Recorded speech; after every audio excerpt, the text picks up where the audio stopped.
notre année financière 2020, donc 2,4 milliards de financement. Je peux déjà vous dire qu'au 31 mars 2021, ça va être plus que ça. C'est plus de 2000 interventions qu'on a réalisées, que ce soit via des prêts, du capital de risque ou de développement, via des fonds d'investissement, puis aussi nos programmes gouvernementaux qu'on gère là, à travers notre équipe de financement spécialisé. Au cours des derniers mois, notre mandat a été élargi pour aligner notre offre sur les besoins réels du marché. Et on s'est beaucoup inspiré du sondage du STIC à chaque année, le baromètre industriel, qui se fait auprès d'entrepreneurs du Québec et qui indique essentiellement que les deux principaux freins au développement technologique de leur entreprise, c'est le manque de connaissances et d'expertise à l'interne, puis le manque de temps. D'où la nécessité d'offrir non seulement des solutions financières, mais aussi de l'accompagnement. Et c'est pour ça que les experts du Centre de recherche industrielle du Québec, ceux du ministère de l'Économie en région, dont David faisait partie, je devrais dire, et ceux d'Export Québec, ont intégré l'équipe d'Investissement Québec. Alors, ce sont des leviers supplémentaires, oui, mais c'est surtout pour renforcer notre présence en région, mais aussi pour simplifier le parcours client. Et les gens du ministère, anciennement du ministère en région, viennent apporter cet accompagnement au niveau de conseils stratégiques. À ça s'ajoutent les gens du CRIC qui peuvent offrir de l'accompagnement technologique. Et finalement, avec l'intégration des gens d'Export Québec, c'est nous permettre d'aider les entreprises à non seulement augmenter leurs exportations, mais aussi à diversifier les marchés. Et si on considère qu'on a 70% ou à peu près de nos exportations vers le marché américain et particulièrement l'Estrie, c'est votre voisin. Donc, il faut, puis avec le nouveau gouvernement qui est en place, ça va être plus prévisible que le gouvernement précédent. Mais on sait que les démocrates ont quand même, puis on a entendu parler du Buy American Act encore au cours des dernières semaines. Alors, il faut être capable de diversifier justement nos marchés d'exportation.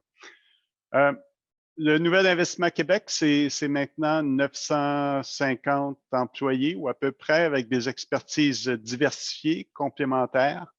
On a non seulement doublé la taille de l'organisation, mais on a surtout greffé des services clés dont les entreprises ont besoin pour leur développement.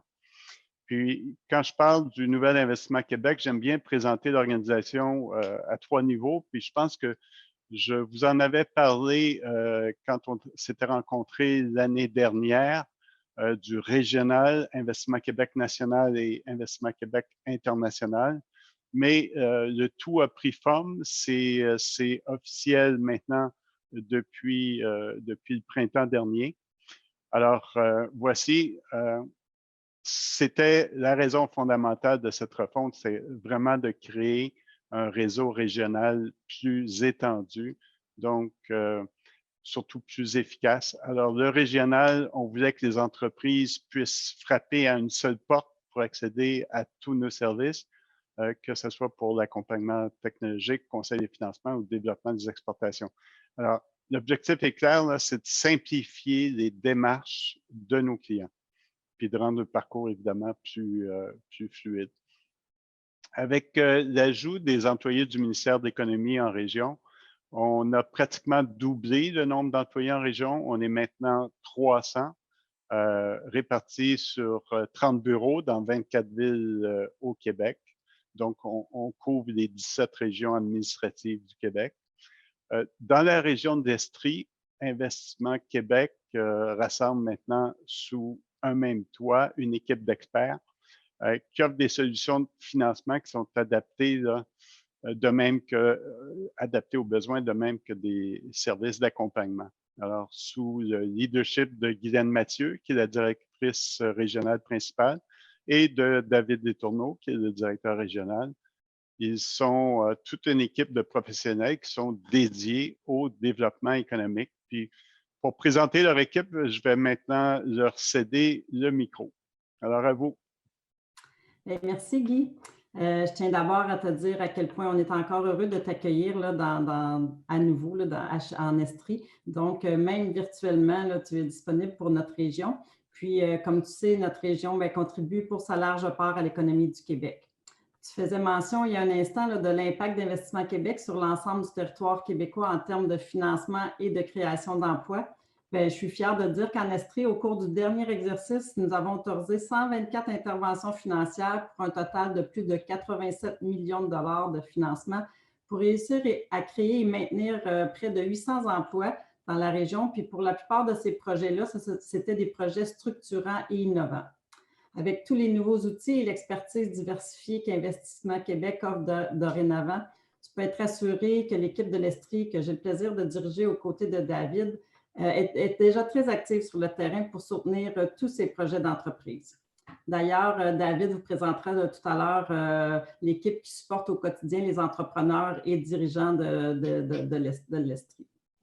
Mais avant, j'aimerais dire un mot à propos du comité de développement régional. En effet, pour faciliter le travail d'Investissement Québec dans toutes les régions, nous avons récemment annoncé la création des comités de développement régional. Il y en a un pour chacune des 17 régions du Québec. Le comité est composé de 11 membres et 12 avec David, puis leur rôle est consultatif. Donc, il consiste à recommander à Investissement Québec des projets porteurs et des entreprises à fort potentiel pour accélérer la croissance et l'économie régionale. Certains membres participent aujourd'hui à l'événement, donc permettez-moi de les saluer. José Fortin, Marianne Auclair, Jean-Pierre Lahaye, Serge Auré, excusez-moi, et Ghislain Goulet. Donc, merci à vous de l'engagement que vous démontrez envers le développement économique de la région. Avec votre appui et celui de nos partenaires de l'écosystème financier et ceux des différentes agences de développement économique, Investissement Québec peut maintenant remplir son rôle et accélérer les démarches des entreprises à la recherche d'accompagnement et de financement. Maintenant, comme je le disais précédemment, nous revenons à l'équipe de l'Estrie qui est la porte d'entrée pour répondre à tous les besoins des entrepreneurs. Donc, pour vous en parler, je vais passer la parole à David Letourneau, que vous connaissez sûrement tous, qui, avec la récente réorganisation, a été nommé directeur régional de l'Estrie. Donc, David, tantôt, on a fait mention de ta longue expérience en développement économique, ton leadership et ta connaissance des entreprises, de leurs enjeux et besoins. Donc, nous sommes heureux de te compter parmi nous, David, et je suis fière de t'avoir avec nous dans l'équipe. Donc, David, je te cède la parole. Merci, Guy. En fait, je suis très heureux d'avoir cette occasion-là de cette brève intervention pour vous présenter ma nouvelle équipe d'Investissement Québec-Estrie. Vous la voyez à l'écran. Guy l'a dit un petit peu plus tôt, là, toute cette équipe-là est rassemblée maintenant à un seul endroit à Sherbrooke. Vous reconnaissez sans doute des gens. Je vous les présente quand même pour ceux qui sont moins familiers avec notre équipe. Donc, il y a l'équipe de directeurs de compte et qui sont responsables des solutions d'affaires. En fait, il y a Manon Allé, Judith Paquette, Michel Chaussé. À cette équipe s'ajoute aussi une chargée de compte là, qui est Elisabeth Auger-Lucier. Peut-être une personne que vous connaissez moins, Marc Brouillette, qui est également directeur de compte. Marc ne relève pas directement de moi. Il est relié au soutien aux coopératives et aux autres entreprises d'économie sociale. Donc, c'est une équipe qui est dirigée par Jean-Maxime Nadeau, qui est directeur régional principal, Marlène Gagnon, qui est directrice régionale. Cette équipe-là est comme centralisée, mais couvre l'ensemble du territoire québécois. Donc, pour les coopératives, ce sont les personnes à connaître. Et si jamais vous avez des besoins, vous nous contactez, on vous mettra en contact avec eux avec le plus grand des plaisirs. On a aussi toute notre équipe de conseillers spécialisés en développement économique, donc tout le volet qui était du côté auparavant du ministère de l'Économie, qui offre encore les services d'accompagnement aux entreprises. Vous reconnaissez sans doute là, des gens qui sont là depuis longtemps, qui accompagnent les entreprises estriennes depuis de nombreuses années en accompagnement, les Charles Bernard, Mounir Lameni, David Malo. Une personne que vous connaissez peut-être moins dans le bas complètement à droite, Édouard Lausier. En fait, vous ne le connaissez pas, mais c'est une personne à connaître. C'est notre conseiller industriel d'Investissement Québec CRIC.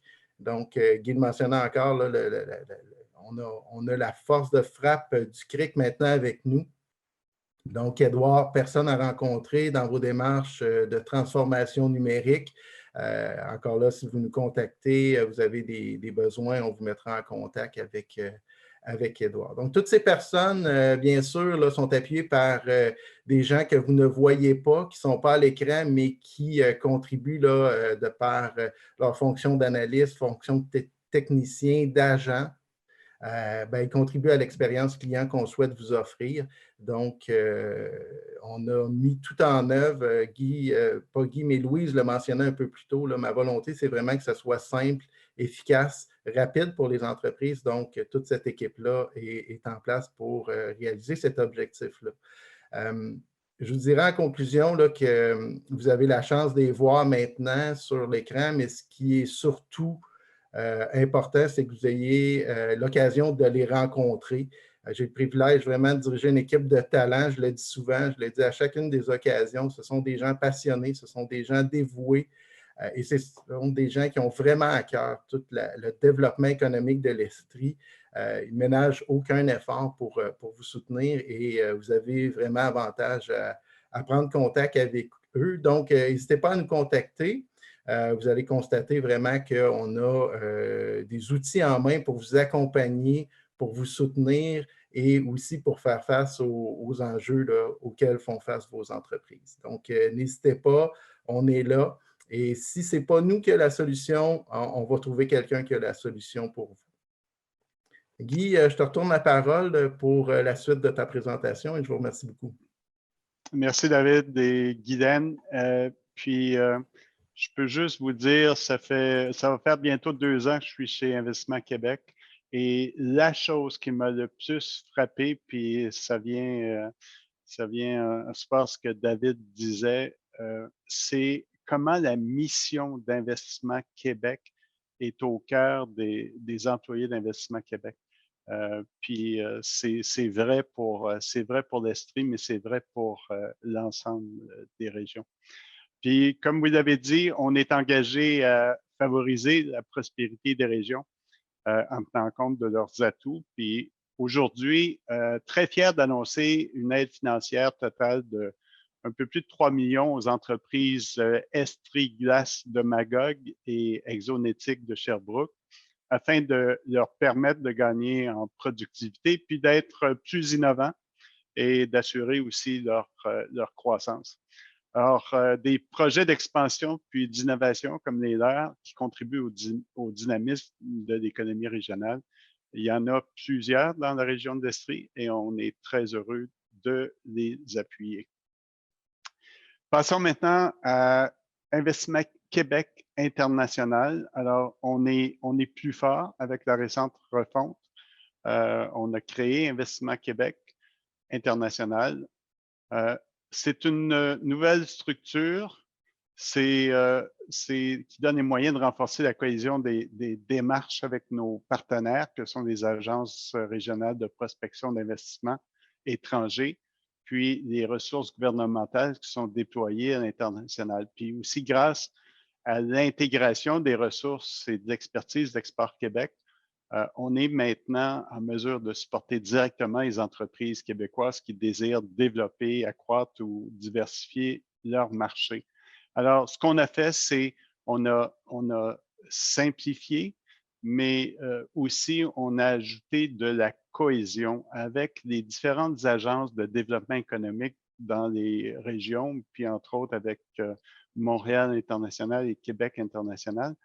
On partage maintenant l'information et c'est les régions qui ont les atouts pour des projets spécifiques.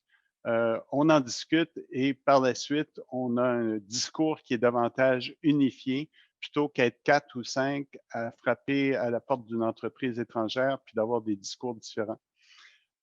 Aussi, avec l'ajout d'Export Québec, on est maintenant bidirectionnel.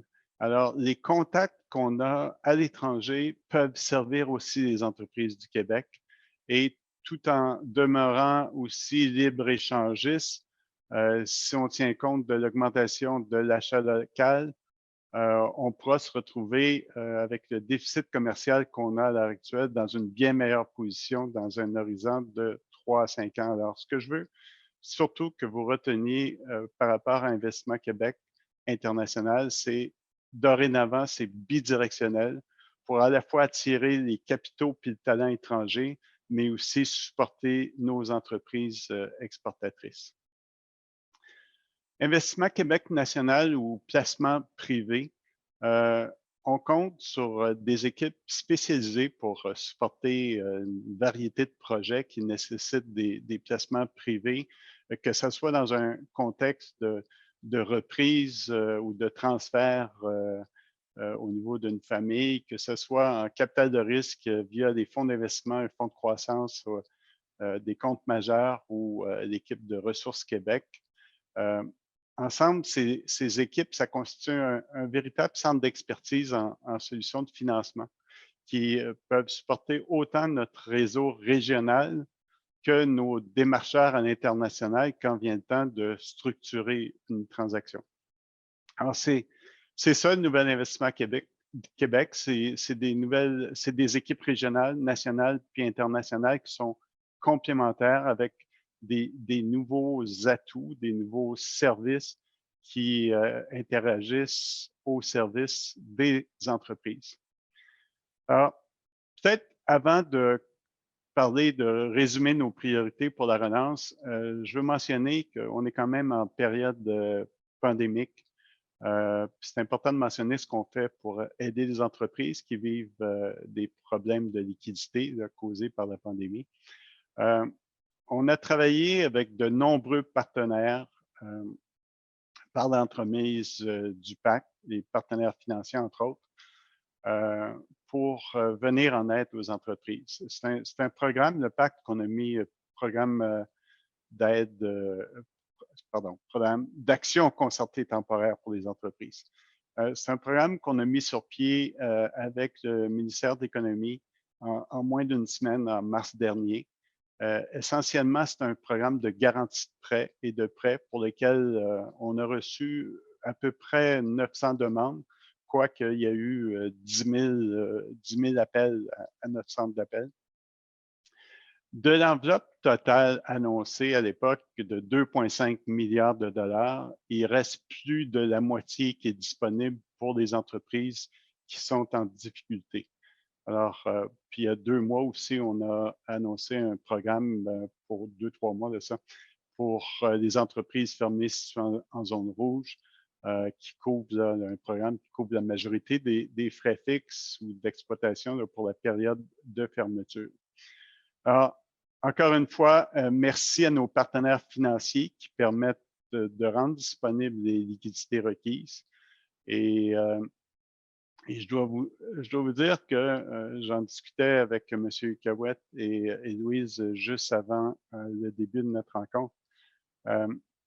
Je suis ravi et à la fois étonné de voir qu'il nous reste passablement de liquidités disponibles pour venir en aide aux entreprises et de quelle façon, quelle résilience les entreprises ont montré pour passer à travers la période. C'est pas terminé, mais pour la plupart des secteurs, c'est sûr que l'aéronautique puis le secteur du tourisme, les bars, restaurants, c'est difficile, mais la plupart des entreprises ont repris leur rythme et certaines même en ont profité pour, entre autres, avec les initiatives d'achat local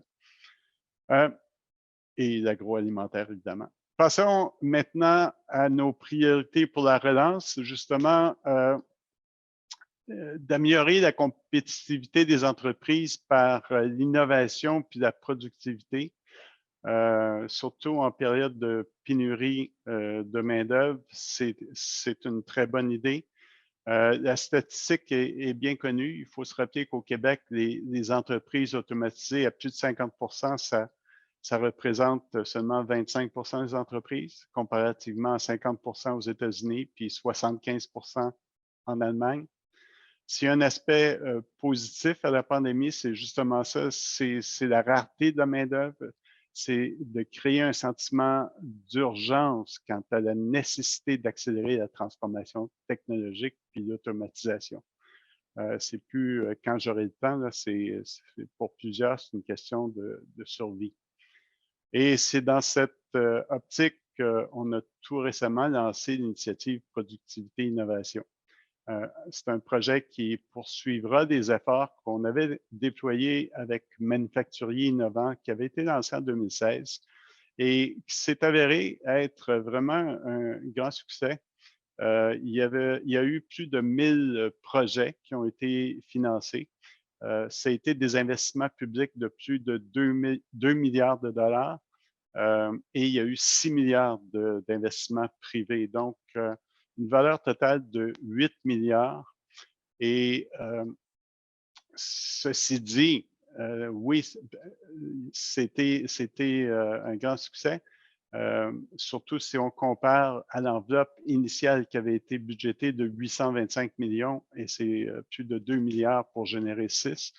Mais malgré le succès, il reste encore des défis qui sont importants.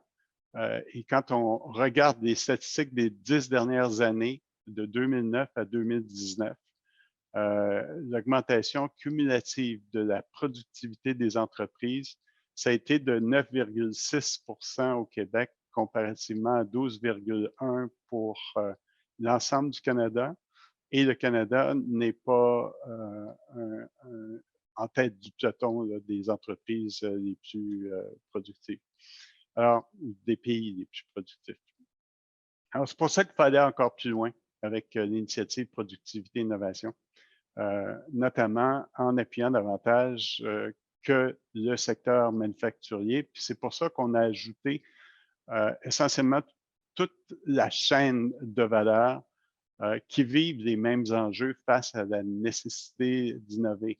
Alors, c'est pour ça qu'on a maintenant, ça va partir de la mine, ça va passer par le secteur de la construction, le commerce de gros, de détail, de transport, l'entreposage, et en donnant accès aussi à des ressources dont nos experts d'Investissement Québec, CRIC, ainsi qu'un réseau de partenaires puis d'experts.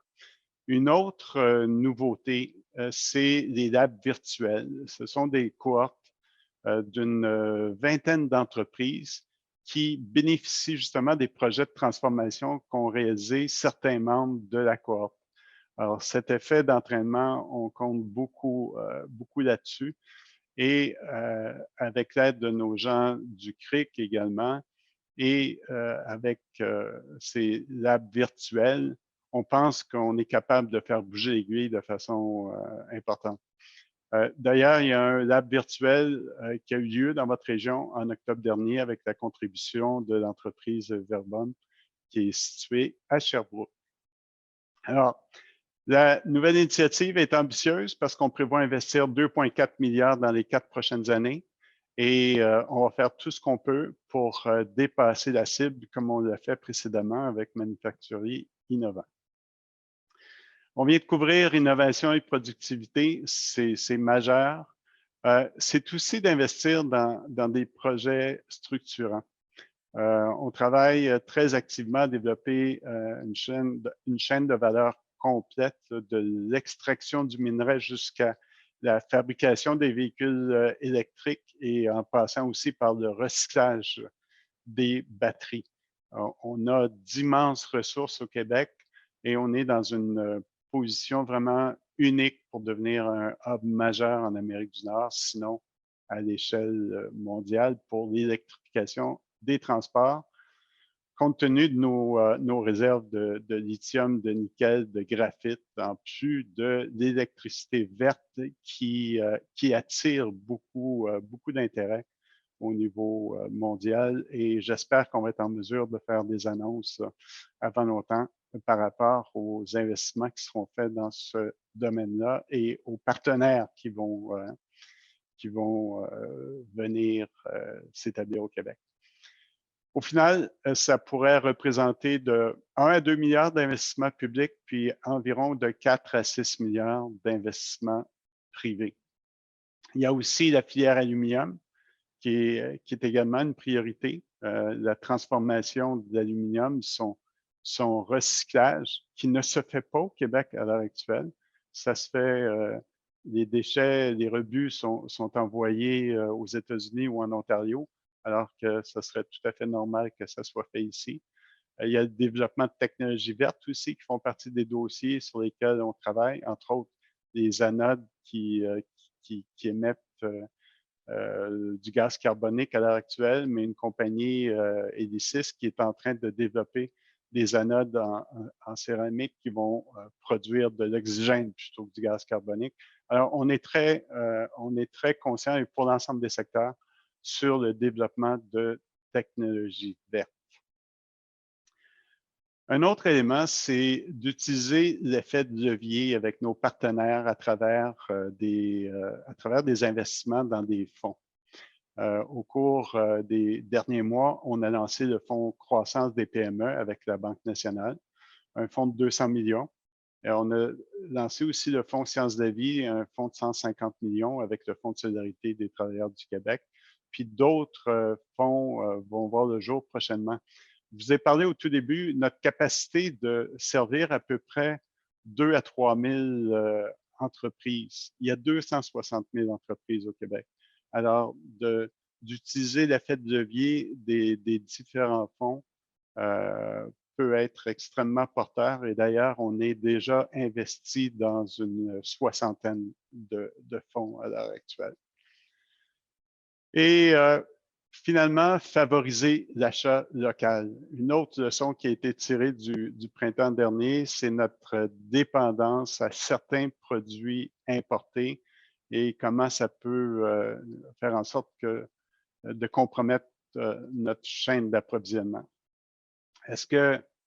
Question pour vous, est-ce que c'est vraiment moins cher de s'approvisionner en Asie si la chaîne d'approvisionnement est interrompue par une crise sanitaire ou politique, ou si ces achats sont faits au détriment d'entreprises locales qui pourraient contribuer au tissu social et économique de la région. Avec le MEI, on travaille à prioriser certains secteurs et d'identifier les compagnies qui pourraient diversifier et augmenter leur capacité de production.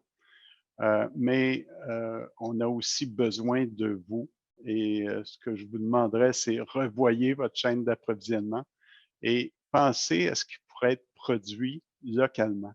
Et si vous êtes dans le domaine du service, bien, posez la question à vos clients. Alors, pour conclure, on a vraiment tous les atouts pour réussir. On s'est donné des objectifs ambitieux, mais aussi on a tout mis en place pour augmenter notre productivité, accroître les exportations, puis attirer plus de capitaux et surtout de talents étrangers.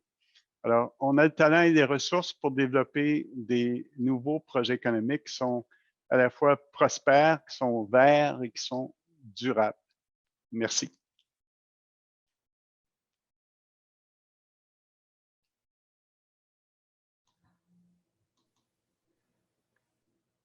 Alors, Guylaine et David, vous allez ouvrir vos micros, votre caméra. Alors, nous allons aller sur la période de questions.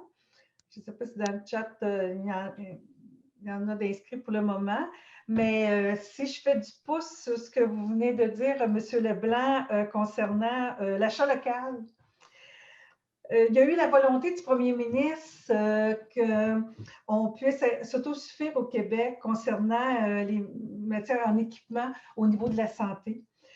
Plusieurs entreprises de l'Estrie ont diversifié leur chaîne de production pour produire soit des gels, des masques, des jaquettes. Mais il est arrivé, il y a eu un changement et là, ils se retrouvent avec du stock non écoulé. Est-ce que vous avez des aides parce que les acheteurs ont renoué avec la Chine ou ailleurs à l'international? Quelle contribution qu'Investissement Québec pourrait faire pour aider ces entreprises-là et ou influencer les acheteurs québécois du gouvernement à faire affaire avec le Québec, achat local? Bien, c'est clair qu'au niveau des achats fait par le secteur public. Il y a très certainement des choses à revoir. Le plus bas soumissionnaire, là, ça a déjà, je pense que ça a fait son temps. Je vais peut-être faire la première page ou un titre avec ça, mais il faut absolument qu'on revoie cette façon de faire, justement pour aider les entreprises d'ici à avoir davantage de contrats avec le gouvernement. Est-ce qu'on peut offrir une aide à des gens qui ont un surplus d'inventaire? Ça sera du cas par cas. Je pense pas qu'on va pouvoir les aider à écouler leur stock, mais si on peut contribuer d'une manière ou d'une autre pour augmenter leur productivité et faire en sorte que ça leur coûte moins cher de produire et qu'ils deviennent plus compétitifs, c'est certain qu'on va chercher à les aider. Okay. Et si on continue sur la chaîne d'approvisionnement dans le secteur de la santé, est-ce que vous pensez qu'il y a des entreprises qui vont lever la main pour fabriquer ou produire des vaccins? Ça peut être à David de répondre. Y vas-tu, Guy, ou Oui, David. plus provincialement? Ben, en fait, on a un secteur ici en Estrie avec l'Université de Sherbrooke, tout ce qui se passe avec la CET qui soutient le développement technologique. Donc, on a des entreprises dans la science de la vie qui travaillent actuellement sur des projets qui sont liés à la COVID, qui sont liés à la santé. Donc, je ne veux pas rien divulguer je vais laisser les entreprises, là, mais on a quand même des initiatives. Et je sais que provincialement, là, le gouvernement a soutenu Medicago, entre autres, là, dans des projets de financement de recherche. Donc, tout le savoir québécois, le savoir estrien, on va essayer de le mettre à contribution dans cette pandémie-là. Dans toute bonne crise, il y a des opportunités. Là, on l'a entendu souvent récemment, mais ça va être le cas en Estrie aussi. Excellent. Est-ce que vous avez quelque chose à rajouter, M. Leblanc? Non, ça va très bien. Puis, David l'a mentionné, là, on a supporté certaines entreprises. On n'est pas allé à hauteur de milliards et de dizaines de milliards comme le gouvernement américain a pu le faire. Alors, le développement se fait. Je pense que David parlait de Medicago. Ils sont pas rendus aussi avancés que les Pfizer ou Moderna de ce monde, mais il y a du travail qui se fait à ce niveau-là. D'accord, merci. Quand vous avez initié Productivité Innovation, souvent pour des entreprises petites dans la région, pour les entreprises qui nous écoutent, oui, vous avez fait peut-être 124 interventions en région. Comment faire pour inciter les entreprises à participer, à aller cogner aux portes d'Investissement Québec, peut-être dans le programme Productivité Innovation, parce qu'on veut qu'ils deviennent numérisés, on veut qu'ils innovent. Oui. Alors, ce serait quoi votre mot-clé pour qu'ils puissent adhérer? Bien, je mentionnais tout à l'heure que la pandémie a été un accélérateur et je pense que les entreprises qui ne voient pas la nécessité de passer par l'augmentation de productivité ou l'innovation, je pense qu'ils vont avoir des problèmes sérieux à court ou moyen terme. Mais aussi, c'est notre responsabilité, Investissement Québec, d'aller au-devant des entreprises. Alors, c'est pour ça qu'on veut faire davantage de démarchage et on a identifié plusieurs milliers d'entreprises qui sont des joueurs dans différents secteurs, là, puis qu'on va aller voir, qu'on va rencontrer, et c'est à travers les équipes des différentes régions qu'on va, puis c'est aussi les gens des comptes majeurs, puis les gens des équipes régionales et internationales aussi pour favoriser les exportations, entre autres. On va faire un démarchage plus j'aime pas le terme, mais agressif, là, dans le sens où on va être plus proactif plutôt. Voilà. Puis, est-ce qu'il y a des filières clés ou stratégiques, excusez, clés, c'est Sherbrooke, filières stratégiques que vous favorisez pour le développement? Bien, c'est clair, puis c'était dans notre plan de match pré-pandémie. Et ça l'est toujours, je dirais, avec une réserve sur le secteur aéronautique qui est un de nos 5 secteurs clés, mais on joue plus en mode défensif de ce temps-ci pour les aider à tenir le coup.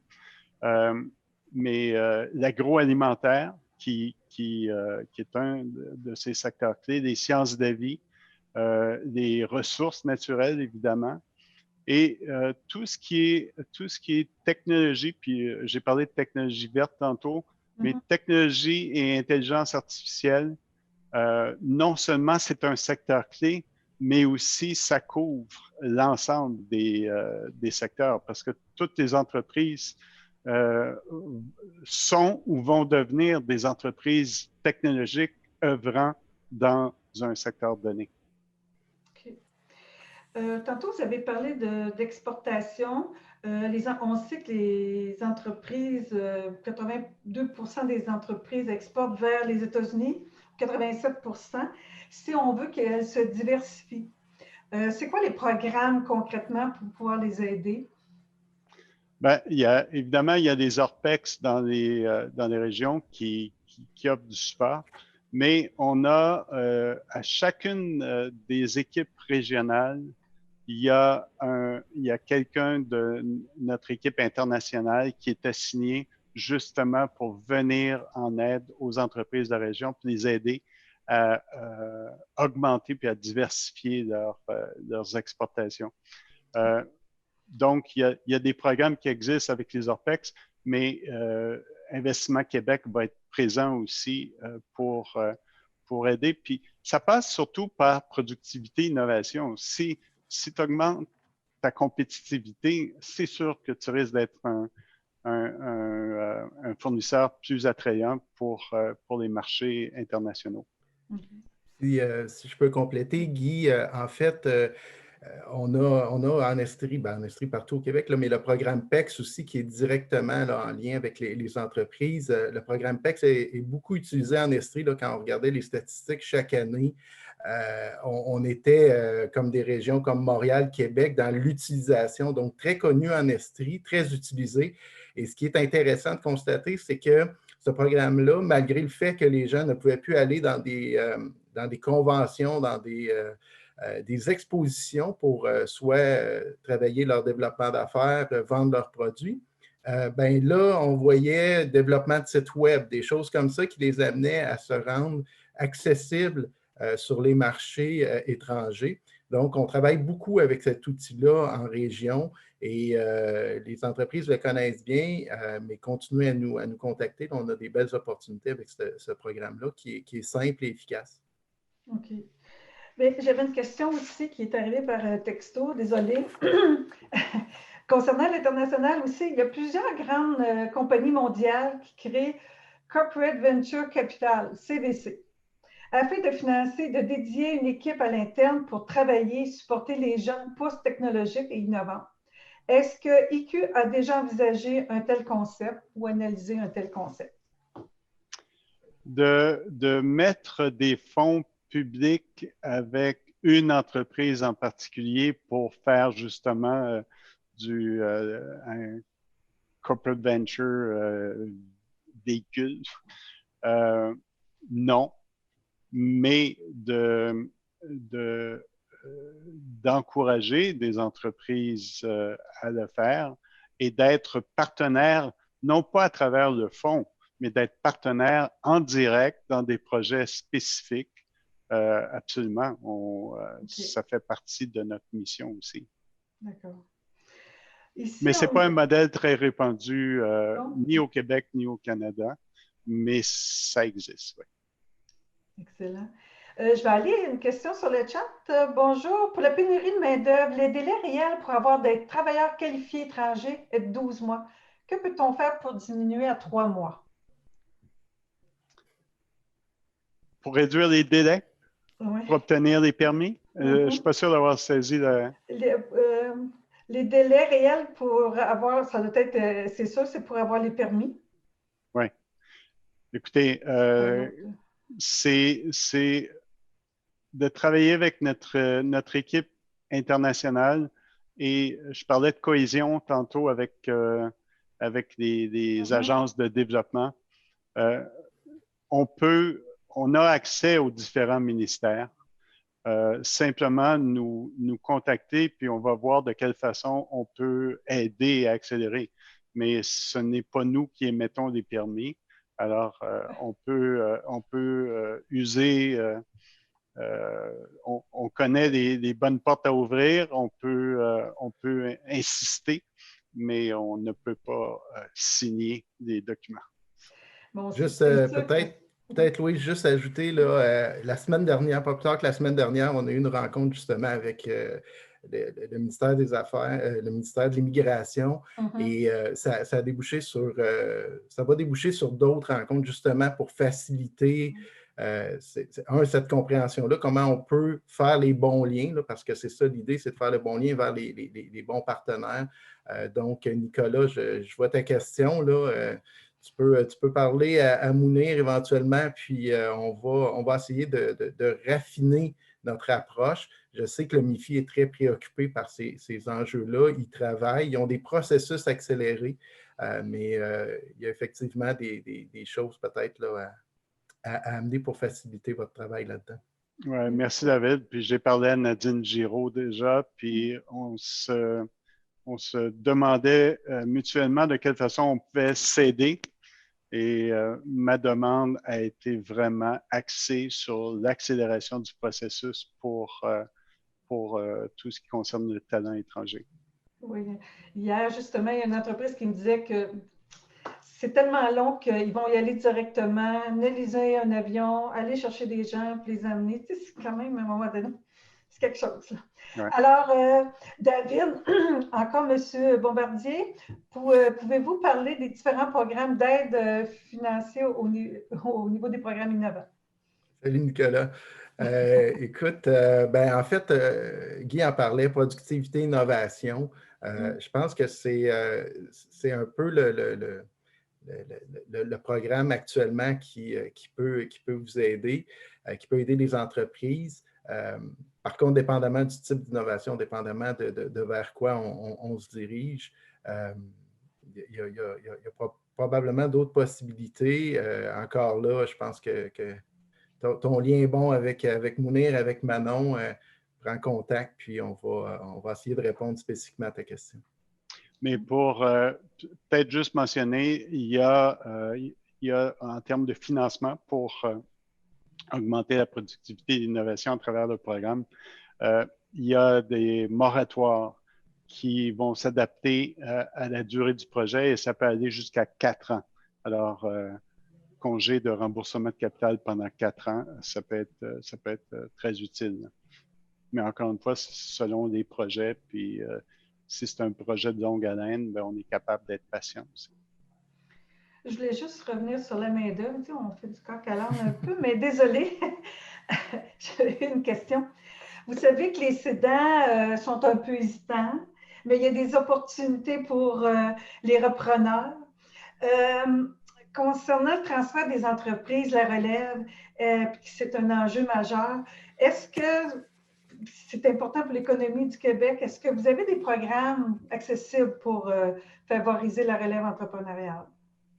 On est très présent dans ce sens-là, puis on a différentes solutions à proposer, que ce soit à travers soit des prêts ou ça peut être des concepts de quasi-équité ou carrément de prendre une participation dans le capital d'action. Alors, ces différentes alternatives-là ont été utilisées au cours des dernières années, mais plus particulièrement avec le Nouvel Investissement Québec.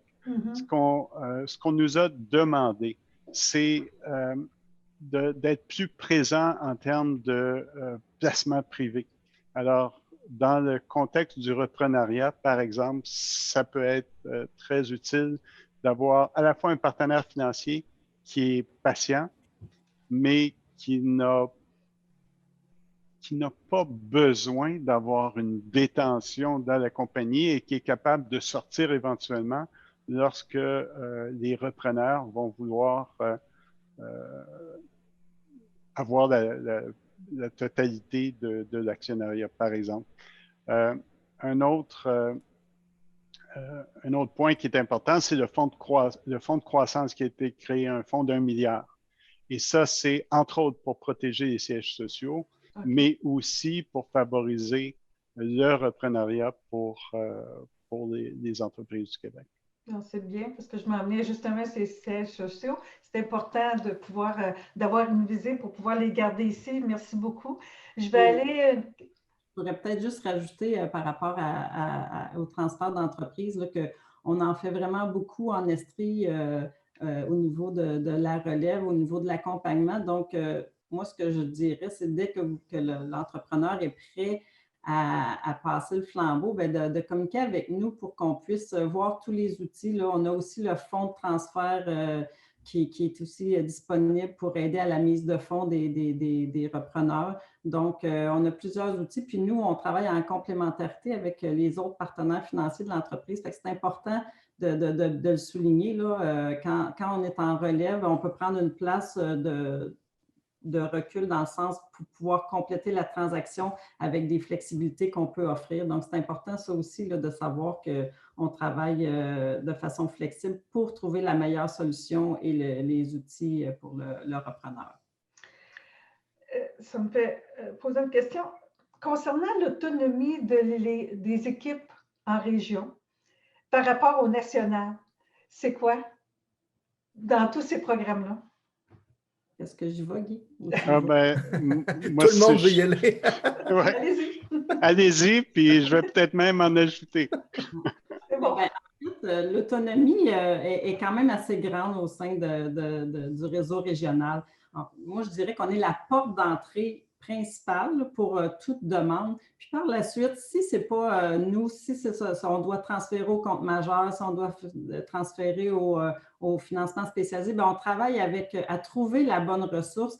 Donc, l'autonomie du réseau régional est assez grande avant de pouvoir travailler avec les autres partenaires. On fait un grand bout avec les entrepreneurs de la région. Donc, puis on est en constante communication par la suite là, pour demeurer le point de contact avec les entreprises de la région. Là. Donc, moi, c'est le petit mot que j'avais à dire. David, toi, t'avais-tu à rajouter? C'est vraiment ça. C'est un point d'entrée chez nous, puis on fait les liens après. Là.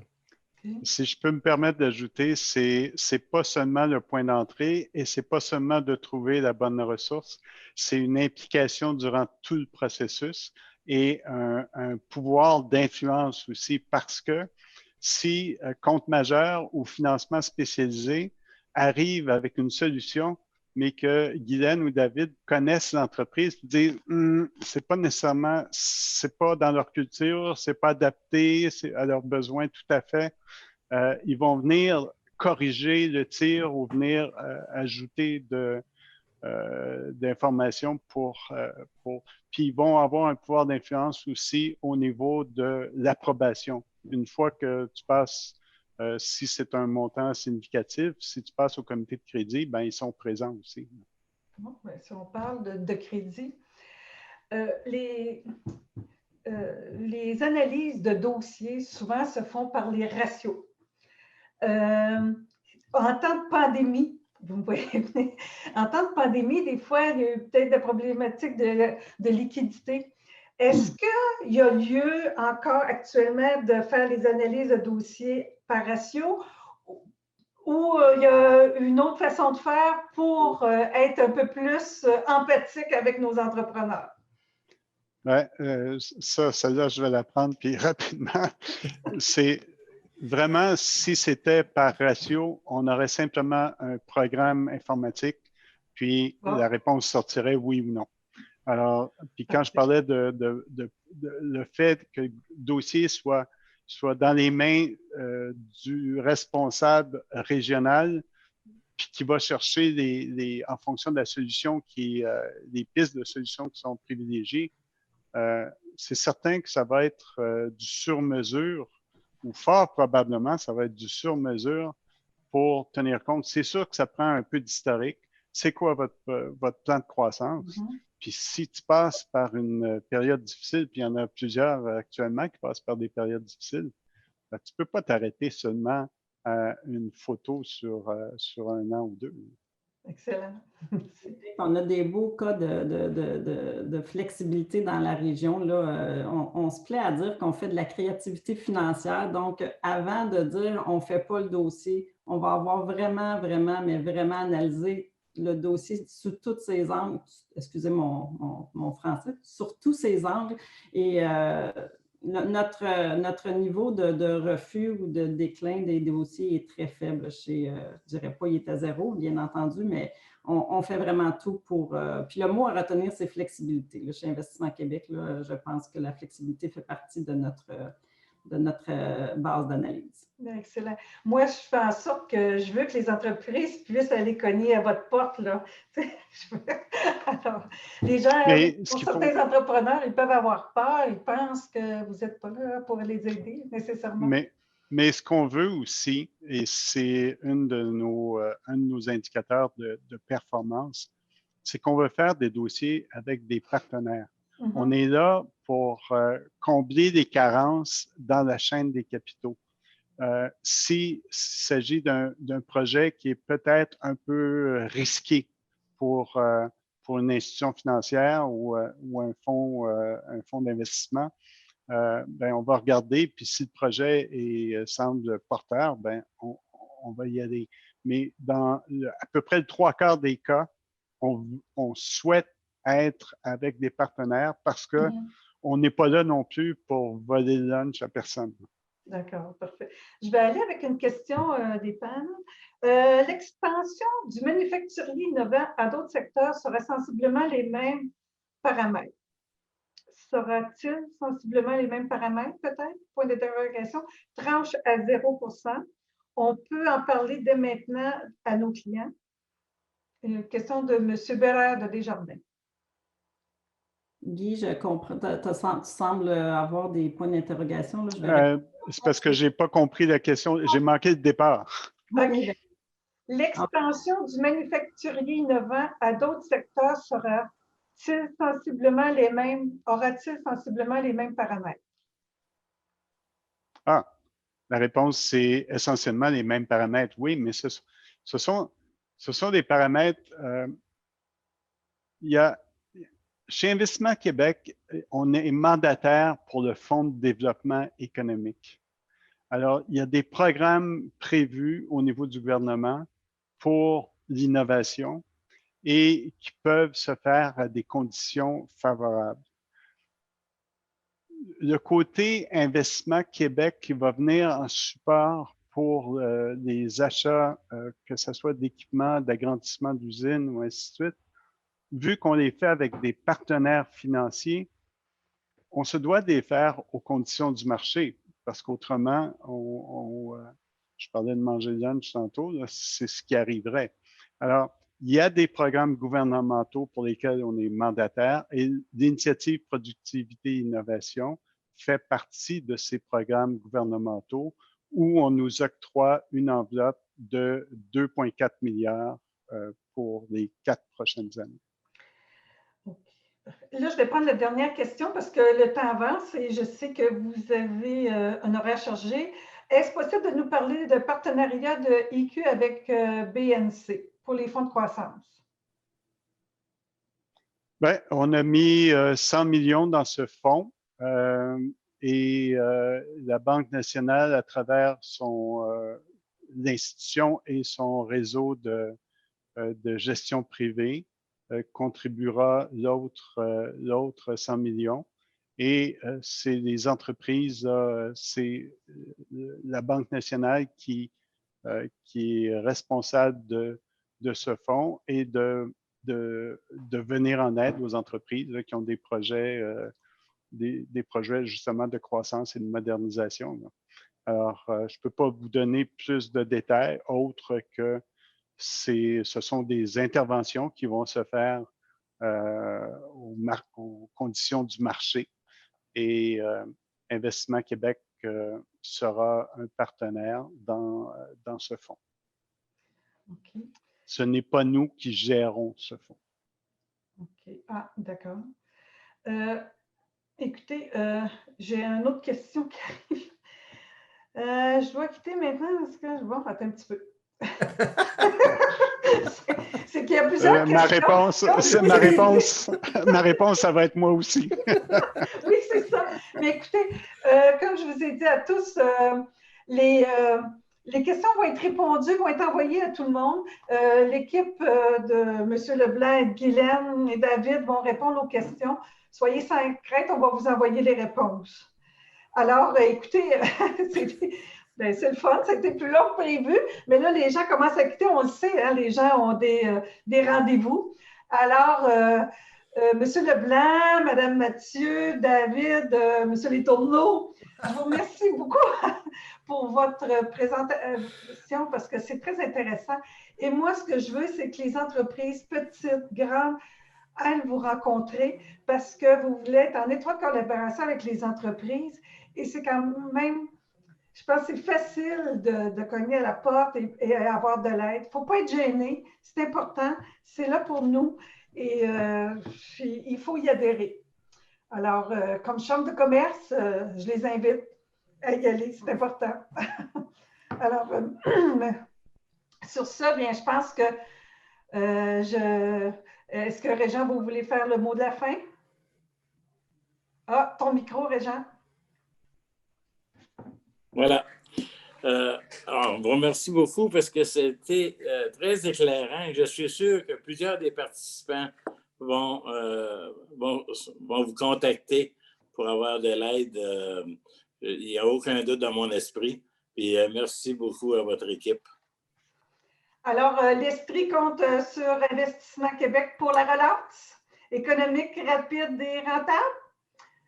Va être là. On se souhaite bonne chance. Merci à vous d'être présents et merci aux gens des participants. Nous étions 125 qui s'étaient inscrits. Alors, au total, ce n'est pas tout à fait 125 qui ont participé, mais quand même. Alors, on a eu de belles réponses, de bonnes questions, bien contents. Alors, bravo à l'équipe Investissement Québec. Bonne continuité. Bonne journée à vous. À tous. Au revoir. Merci. Bonjour. Au revoir.